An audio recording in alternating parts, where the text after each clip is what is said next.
Hello po guys! So nag-iba na po ako dahil ang party ako kasi kinuha po yung cellphone ng mama ko. Part 3 po. So sa ano na po tayo? Sa number 9, Marifect Queen. So nandito din siya sa Manix pa. Shoutout po sa'yo. Sana papasukin ako ni Sir Manix pag 18 ko. Ay hindi, bawal pala no. Bawal, pero wag nyo lang sisihin followers ko hindi ko pa alam bakit 100 dahil ano pa yun yung una 1,000 1 million pa nga yan, pero i-unfollow nila ako. Yung wala pa yung classmate ko dyan, lahat.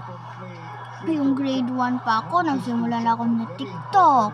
At 1 million, nakaabot ko ng 1 million at i-unfollow nila ako lahat pag grade 4 ko po. Kaya 103 na lang. Please po, Sir Manix, lang po sisihin yung followers. Thank you po. Kung pwede lang. Kasi may kalaban pa ako dyan. Pero, mabait naman po ako. Hindi naman sasabihin ko lang po sila.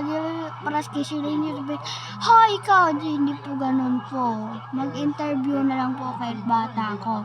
Mag-practice muna po ako. So, next is Lily. Shoutout po sa'yo. And baka Kiara D. Real, Larny B. Via, A Sneak, Roller Skate Girl, Ayayay, Armacha Girl. Shoutout sa inyo lahat. Mag-practice na po tayo. Bye!